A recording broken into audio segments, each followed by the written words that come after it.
The Cannabis Investor Spotlight Series is sponsored by Integrated CBD, an institutional-grade supplier of organically grown hemp and hemp-derived CBD. Integrated CBD's 10,000 acres of drip-irrigated farmland in Arizona allows for sustainable year-round growing. Combine that with their USDA organic certification and their 154,000 square foot extraction facility, and Integrated CBD is able to deliver unmatched uniformity and consistency that scales with your phytocannabinoid needs. Integrated CBD then goes even further, providing complete transparency into their products by tracking and tracing their CBD from seed to lab to bottles through an exclusive partnership with Verified Organic, a blockchain solution that records and verifies each step of the organic production. To learn how Integrated CBD's vertically integrated, single origin, fully transparent solution scales to meet your company's hemp and CBD needs, visit integrated-cbd.com. Mention that you heard it on this podcast and receive 5% off your first year orders. Terms and conditions apply. That's integrated-cbd.com to receive 5% off all your first year orders. Integrated CBD, the certified USDA organic, fully traceable hemp-derived phytocannabinoid solution that delivers at institutional scale. We really want to understand who that investor is. Is this simply, I want to make an investment and stay far away, or do I have something as an investor to add as well? Can I put that investor on one of our boards? We really to understand who the investor is, what the purpose of that investment is, when they want to see a return.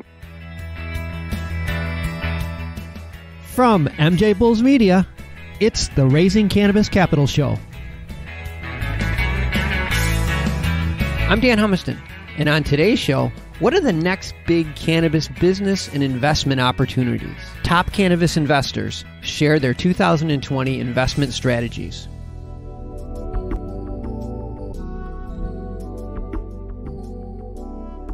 Today we're continuing our Cannabis Investor Spotlight series, and we're joined by David Hess, president and co-founder of Tress Capital.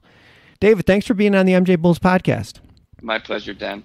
Hey, before we jump in and start talking about Tress Capital, let's talk about your cannabis journey. You were a 2-time cancer survivor? When I was diagnosed with cancer in 2000 and then again in 2002, medicating with cannabis in addition to the various treatments that I was receiving at Sloan Kettering, I was introduced to it in the form of Marinol. Okay, so that was new to me. And I understand it's a synthetic THC, and I understand that it doesn't work for everyone. However, for me, I literally went from a patient on his deathbed to someone that within an hour was calling his friends up saying, "It's Monday, let's watch football tonight, bring the wings," and literally telling jokes and becoming my old self. From that point on, I really wanted to understand the endocannabinoid system. I wanted to really do whatever I could to further the legitimacy and the credibility of cannabis as a medicine. That's what really changed for me once I put those patient glasses on, for sure. Yeah, it's like I've said this before. So many people kind of backed into it through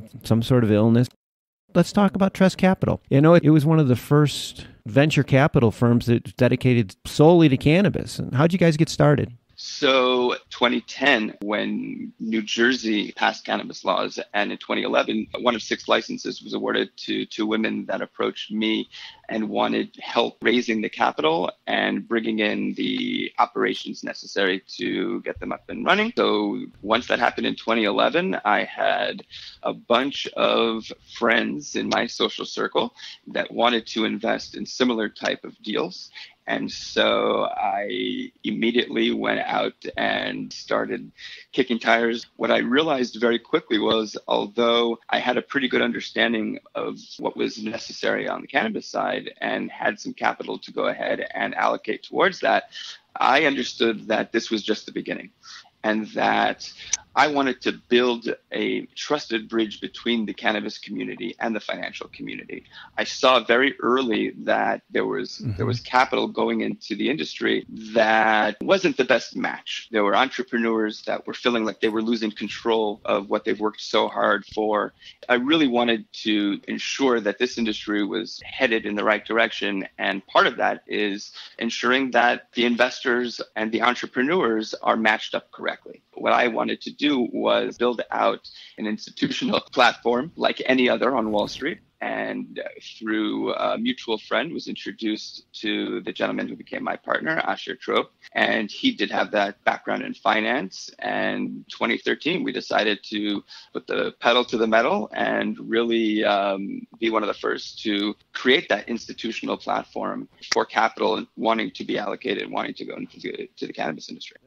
You're early on. I mean, you're basically cannabis venture capitalist back in 2010. I mean, that is way early in this industry. I think you're probably the earliest person I've talked to. Well, tell us a little bit about the types of cannabis companies that you like to invest in.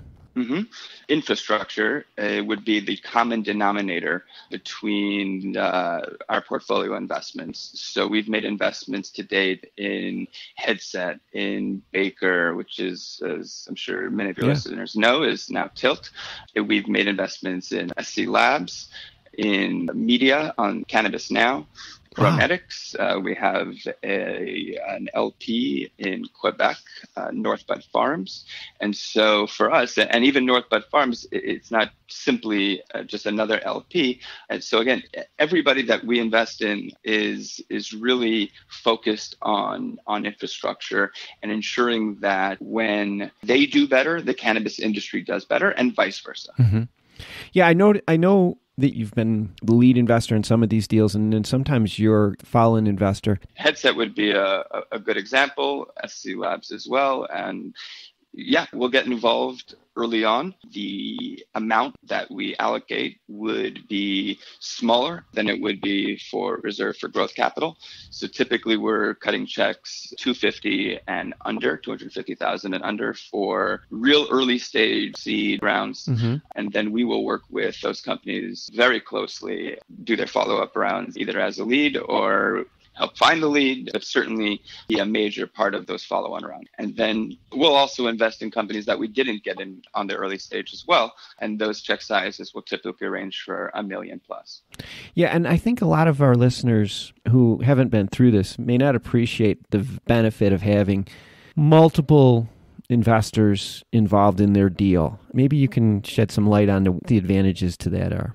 Sure. So angel investors are fantastic, especially early on, and they help institutional investors really get comfortable and understand that there's traction and that others are willing to put some money behind it.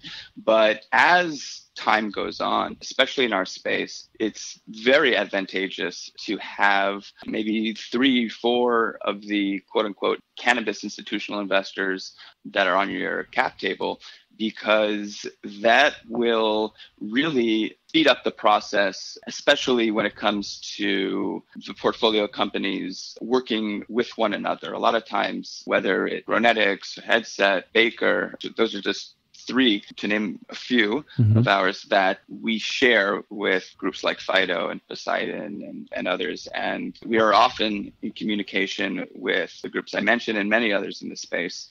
And whether we're allocating or not, it's oftentimes not so much about capital, right? It's about the other areas of support that the investors bring. When we partner up with those in our network, the sum is often much greater. I often say, 1 + 1 in this industry oftentimes equals 10.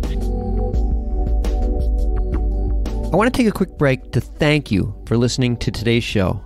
As the leading cannabis podcast network, we're constantly adding new cannabis podcasts to support our industry's growth. And that's why we're so excited to announce our newest podcast, The Cannabis Breakout. The show is about the thousands of Americans who remain in prison for violating cannabis laws that have long since been overturned. The Cannabis Breakout gives cannabis political prisoners a voice. If you're a former cannabis prisoner or have a loved one who is a cannabis prisoner, we want to share your story. Please Go to MJBulls.com and sign up to be a guest. Well, I see on your website that if a cannabis company is raising capital and they want to talk to you about investing, you have a tab, the deal submission tab. They just click that. Any advice to these companies when they submit, sort of get to the top of your list? Best advice I can give is for the entrepreneur to really take a look at the investments that a particular investor has made, and then determine if their particular opportunity is a good suit for that investor and why.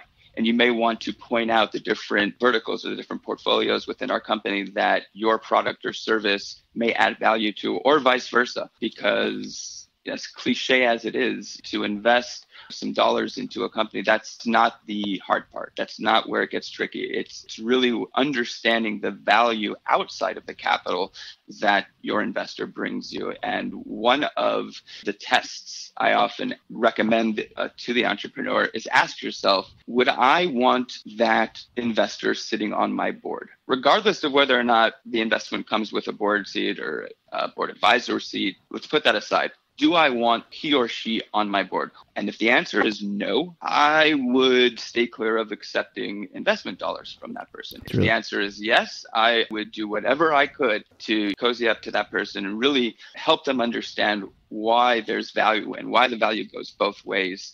That's the best advice I could give. Yeah, I think that's great advice. Sort of the underlying theme to that, though, is companies that are looking for investment, they need to do a little bit of homework before they just do a mass email. Learn a little bit about the companies that you may want to work with, and that may help the whole process. Let's talk a little bit about your investors. I know you work with high net worth individuals and family offices and institutional investors, and I know they must be accredited investors. But if one of our listeners right now wants to work with you, what do they need to do?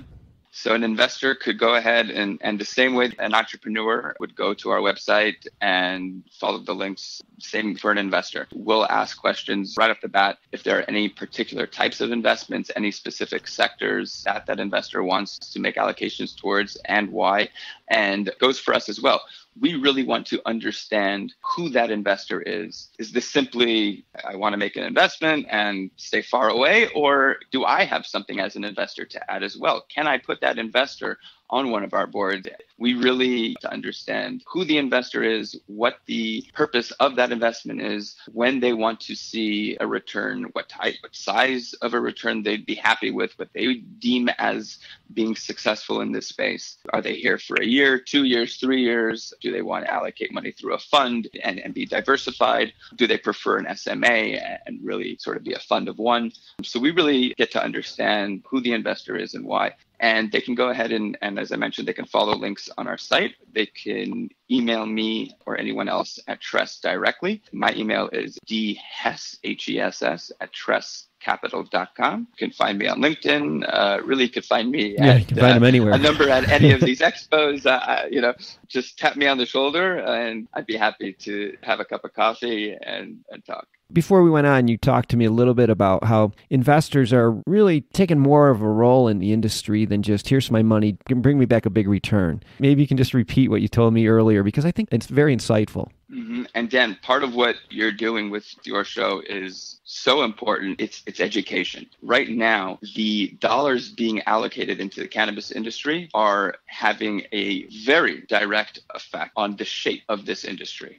And if the investors in the early years are going to sort of invest their money haphazardly, that doesn't carry the same weight that the exact same dollar carries should purposefully allocated. And I tell the investor all the time that their role today is just as important as the entrepreneur's role, and really ensuring that the credibility and the legitimacy of cannabis advances, and overall cannabis normalization, that we usher that in. It's really on us as investors to make sure we get this right and not squander this opportunity.